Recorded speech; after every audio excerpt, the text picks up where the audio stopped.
जय हिंद दोस्तों आज के समय में जो फ्रॉड हैं वो बहुत बड़ी मात्रा में बढ़ गए हैं। जैसे जैसे ऑनलाइन सिस्टम आया है, ऑनलाइन बैंकिंग है और यूपीआई जो एप्लीकेशंस हैं उनके माध्यम से हम विभिन्न प्रकार के बिल्स हैं वो पे कर सकते हैं, पेमेंट है वो कर सकते हैं, अपना जो बैंक बैलेंस है वो जान सकते हैं। आज हमें बैंक में जाने की आवश्यकता नहीं है। लेकिन दोस्तों हर चीज़ का है 100% प्रॉफिट भी नहीं होता तो लॉस भी नहीं होता। हमें ऑनलाइन सिस्टम से फ़ायदे मिले हैं, लेकिन उसके साथ में क्या जो ऐसे लोग हैं जो अनसोशल एक्टिविटी करते हैं उनके कारण हमें नुकसान भी हो रहा है। ये है जो ऑनलाइन सिस्टम चला है उसका दोष। लेकिन इसमें गलती जो पीपल है, आम इंसान है, उसकी नहीं होती। आज के समय में हम जो ऑनलाइन सिस्टम अपना रहे हैं उसके अंदर हमें सावधानियां बरतने की आवश्यकता है। मैं बात कर रहा हूं जो फ्रॉड है उसके ऊपर, जो ऑनलाइन फ्रॉड है उसके ऊपर। नमस्कार दोस्तों, मैं हूं आपका दोस्त सुरेंद्र सिंह और आप देख रहे हैं वेब 8742 यूट्यूब प्लेटफॉर्म, आपका अपना चैनल। तो दोस्तों जो फिलहाल में मैं आपको मोस्ट इम्पोर्टेंट जो फ्रॉड हैं वो काउंट करवाऊंगा और उनसे बचने के उपाय भी आपको बताऊंगा। वीडियो थोड़ा सा लंबा हो सकता है लेकिन है आपके फायदे का। अभी रिसेंटली एक फ्रॉड हुआ है, जो एक सीआईएसएफ का जवान है, 3,75,000 रुपये उसके अकाउंट से चले गए हैं।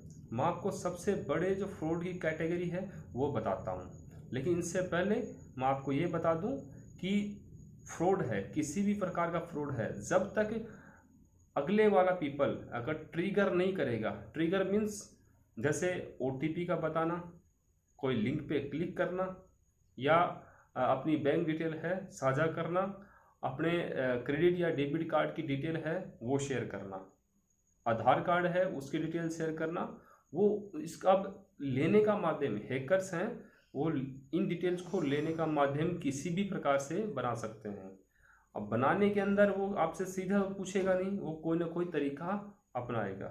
जैसे आपका जो ये हो गया, जैसे बैंक से है बोले कि आपका केवाईसी अपडेट करना। अभी केवाईसी है तो केवाईसी के नाम पे राजस्थान उदयपुर से आईएएस जो ऑफिसर है उसका 5 लाख रुपए की चपत लग चुकी है। अब देखिए, एक रेस्पेक्टेड रैंक है, उसको बिलोंग करने वाला बंदा, उसको कितना ज्ञान होगा, उसके बावजूद उसका अकाउंट खाली होना कितनी बड़ी बात है।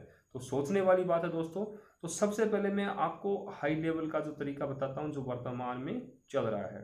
देखिए, पहले होता था कि आपसे ओटीपी मांगा जाता था, आपको कोई नंबर प्रेस करने के लिए कहा जाता था, ठीक है, बैंक डिटेल है वो पूछते, क्रेडिट या डेबिट कार्ड है, आधार कार्ड है, इनका डिटेल पूछते।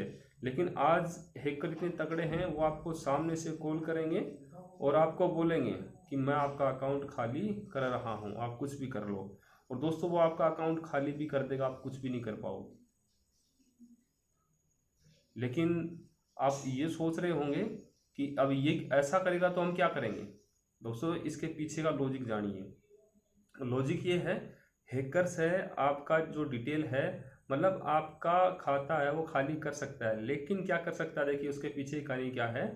जैसे हैकर्स आपका अकाउंट खाली करेगा, आप चाहे देख लेना, आपका अकाउंट खाली ही मिलेगा। लेकिन लॉजिक इसके पीछे ये है, वो जब तक आप उसको कुछ भी नहीं बताओगे तब तक वो पैसे परमानेंट रख ही नहीं सकता। क्यों? क्योंकि जैसे अकाउंट से वो पैसे ले लेता है, उसके बाद में जब तक आप कुछ भी नहीं बताओगे उसको, तो वो जो पैसा है उसका एक दिन का एफडी होता है, एक दिन का एफडी। जब तक रजिस्टर्ड मोबाइल नंबर या ईमेल आईडी से जो ओटीपी रिसीव होता है वो उसको रिसीव नहीं होगा, तब तक वो एफडी फिक्स नहीं होगी, परमानेंट नहीं होगी। ठीक है। होता क्या है, अकाउंट खाली होने के बाद में तो कोई भी बंदा, जनरल सी बात है कि वो रोएगा, गिड़गिड़ाएगा कि मैं गरीब आदमी हूँ, ये है वो है, मेरे पैसे रिटर्न कर दो। हैकर्स बोलेगा ठीक है, मैं आप पे तरस खाता हूँ, आपका पैसा वापस करता हूँ, मैं एक लिंक सेंड कर रहा हूँ, एक ओटीपी आएगा या लिंक आएगा, तो दोनों में से कोई चीज़ आएगी, लेकिन लिंक शेयर करने पर भी ओटीपी रिसीव होगा। तो वो अंत पंत आपको ओटीपी, वन टाइम पासवर्ड ही पूछेगा, और वो वन टाइम पासवर्ड अगर आपने बता दिया तो जो पैसे आने का एक रास्ता था वो भी बंद हो जाएगा। इसलिए अगर ऐसी कंडीशन भी हो जाए तो आपको कोई भी डिटेल है वो शेयर नहीं करनी। इसके बजाय आपको साइबर क्राइम है वहाँ रिपोर्ट करनी है। अब आपके जो बैंक का नंबर हमेशा रखिए। जो भी आप पैसा विड्रॉल करते हो तो जो बैंक का नंबर आता है कि आपके साथ में जैसे आपके अकाउंट में ये पैसा क्या हुआ है, डेबिट हुआ है, खाली हुआ है, गया है आपके अकाउंट से, तो आप अगर आपने किया तो ठीक है, वरना इन नंबरों पे कॉल कीजिए, नंबर हमेशा सेव करके रखिए वो, ठीक है। दूसरा जो ऐसी चीज़ में, ऐसी कंडीशन में आपको कोई भी OTP नहीं बताना है, कोई भी उसको जानकारी नहीं देना है, और ठीक है। और साथ ही नज़दीकी पुलिस स्टेशन है, वहाँ जाके FIR है वो लॉन्च करवा सकते हैं। तो ये तो जो सुपर वाला फ्रॉड था उससे बचने का उपाय, ठीक है। इसके अलावा जो फ्रॉड हो सकता है आपको, जैसे हिडन लिंक होता है। हिडन लिंक एक, जैसे इंग्लिश का एक फुल स्टॉप है, उसके पीछे भी हिडन लिंक को छुपा सकते हैं। हिडन लिंक हमेशा क्या होती है, आप कहीं भी जैसे ऑनलाइन अपना गूगल खोल रहे हैं, फेसबुक है, व्हाट्सएप है, इंस्टा है, ट्विटर है, कुछ भी है, इसमें कर रहे हैं, तो हमेशा वो ब्लू कलर में आती है। आप टच करोगे तो वो जैसे वो सर्चिंग का लाइन चलता है, तो वो मल्टीपल वेबसाइट से ओपन होंगी। तो मल्टीपल जहाँ वेबसाइट्स ओपन होती हैं, समझ लीजिए वो फ्रॉड है, ठीक है। आपसे कोई KYC अपडेट करने के लिए बोलता है कि आपका बैंक का है वो ये ड्यू हो रहा है, KYC अपडेट करना, तो दोस्तों अच्छा है। जो KYC अपडेट कहाँ होता है हमेशा, या तो ई-मित्र पे होता है या बैंक में जाके होता है, ठीक है। तो आप कहीं किसी कॉल के माध्यम से या किसी फर्जी वेबसाइट के माध्यम से कभी भी KYC अपडेट नहीं करनी।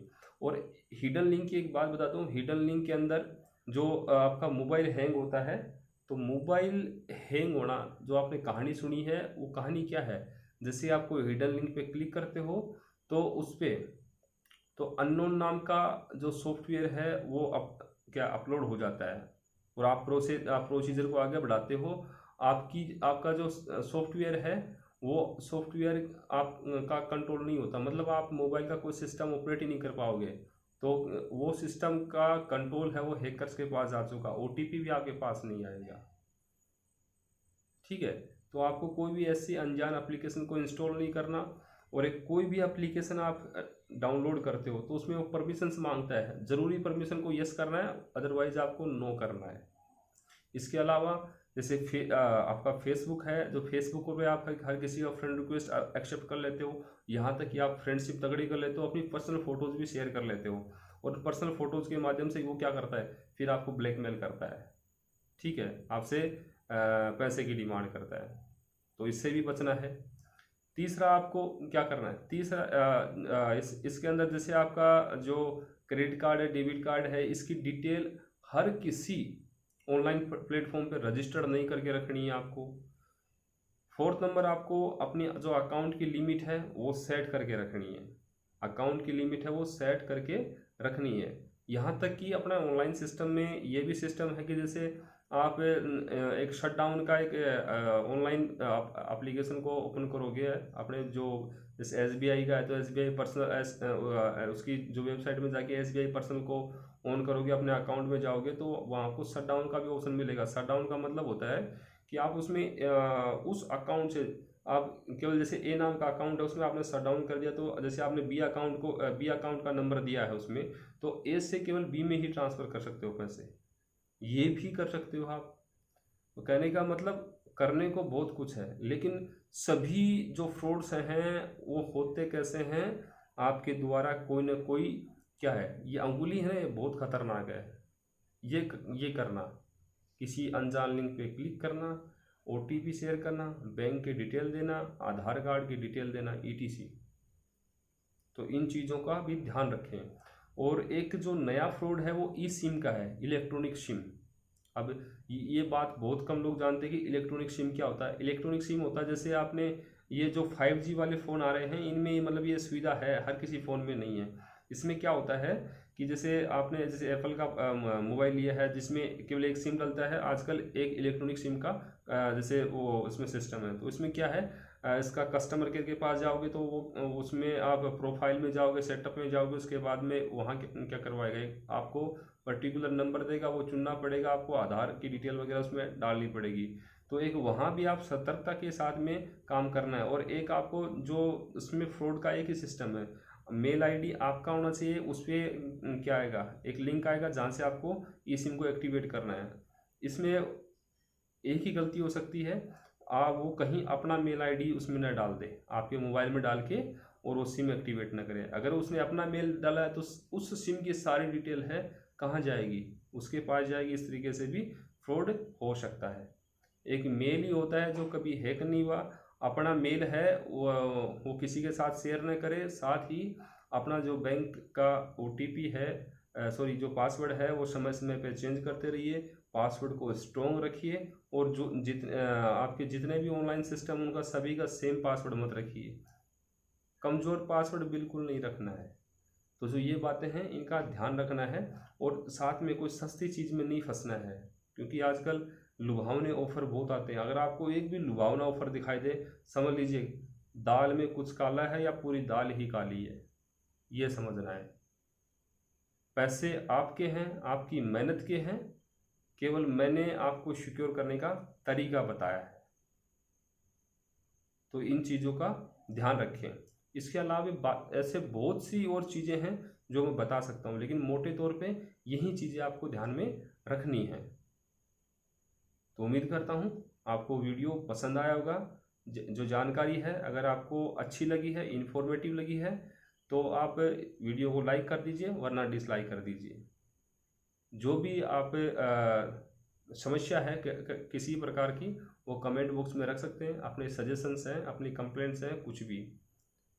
और जो भाई वीडियो को फर्स्ट बार देख रहा है वो वीडियो को जो चैनल को सब्सक्राइब कीजिए, राइट साइड में बेल आइकन है उसको प्रेस कीजिए। मिलता हूँ एक और इन्फॉर्मेटिव वीडियो के साथ। जय हिंद।